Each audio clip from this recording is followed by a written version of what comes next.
जाति शब्द की जब बात आती है तो मेरा दिल विद्रोह करता है। मेरी बुद्धि मानती नहीं कि जाति कोई चीज है। नीचे क्यारियां बनी है तो बीज कहां जा सकता है।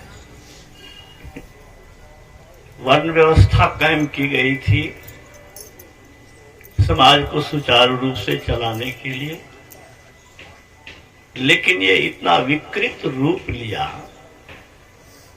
इतना बिगड़ा हुआ रूप आज भी है कि जाति के कारण कोई सम्मानित और कोई अपमानित होता है।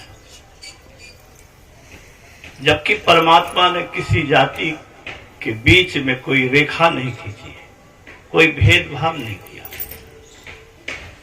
मनुष्य ही एक जाति है। बहुत पहले मैंने लिखा था कि हमें लोग यादव मानते हैं तो जदू के वंश में पैदा होने के कारण यादव है। जदुवंशी ही तो यादव कहलाते हैं ना। लेकिन यदु किनके वंशी थे? तो जड़ तो मनु के वंशज सभी हैं।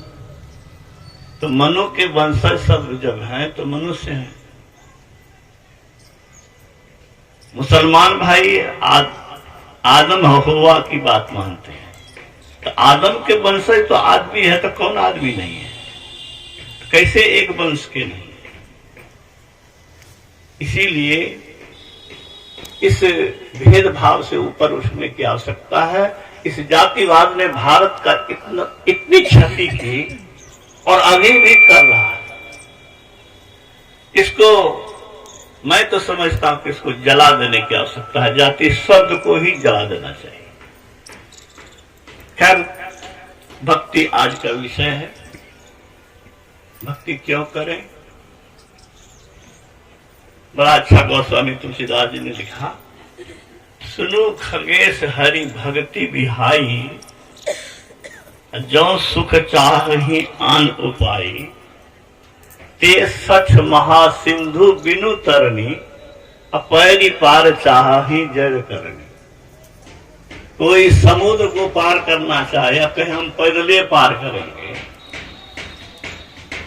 जैसे यह असंभव है, वैसे ही कोई अगर चाहता है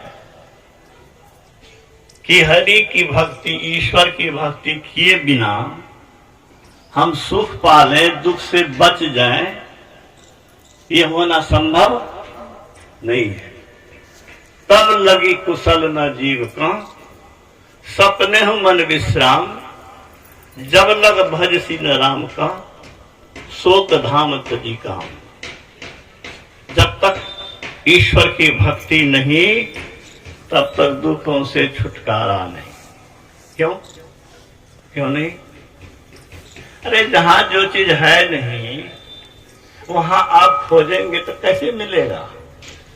आग के निकट आपको गर्मी नहीं लगे, क्या यह संभव है? बर्फ के निकट ठंडी नहीं महसूस हो, संभव है? ये संसार सबको जलाया है, सबको दुखाया है, सबको रुलाया है। आपको छोड़ देगा क्या? आप अपवाद में रह सकते हैं क्या? शरीर इंद्रियों के साथ जो रहेंगे उन्हें तो दुख भोगना ही पड़ेगा। शरीर इंद्रियों से छूटने का यत्न ही क्या है? भक्ति है। शरीर इंद्रियों से छूटने की कोशिश जो है वही भक्ति है। और भक्ति में सबसे ऊपर का काम क्या है? कोशिश से शुरू हो गई और ईश्वर का दर्शन जिस दिन हो गया उस दिन भक्ति पूरी हो गई। जब तक ईश्वर का दर्शन नहीं, तब तक भक्ति पूरी नहीं, तब तक परम कल्याण नहीं, दुखों से छुटकारा नहीं। इसलिए भक्ति की बड़ी आवश्यकता है। अभी आप सुन रहे थे, भगवान राम ने 9 प्रकार की भक्ति कही है और पहली भक्ति में हम लोग शामिल हैं।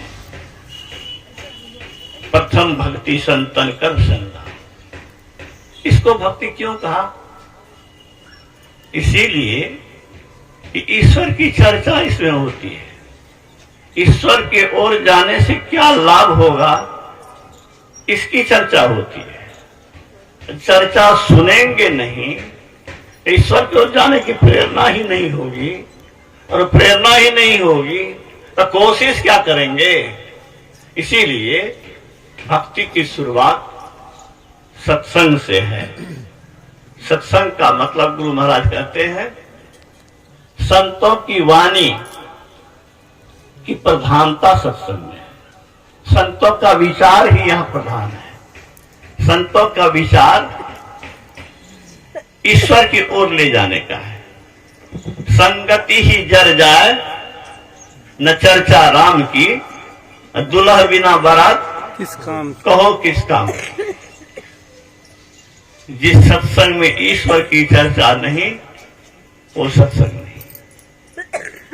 जाने बिनु न होए प्रतीति, बिनु प्रतीति होए नहीं प्रीति, प्रीति बिना नहीं भक्ति दिहाई, जिमी खगैस जल के चिकनाई। ईश्वर के गुण को यहां जनाया जाता है। ईश्वर जहां है, ईश्वर जो है वह एक रस है। वह बदलता नहीं, वह जन्मता नहीं, वह मिटता नहीं, वह मरता नहीं, अजर है, अविनाशी है। हम लोग तो धरती के आधार पर हैं, उसको किसी आधार की जरूरत नहीं है। आकाश में रह सकेंगे आप, लेकिन ईश्वर आकाश में उसको जरूरत ही नहीं है। निराधार, स्वयं निराधार, लेकिन सबका वह आधार। इसलिए सर्व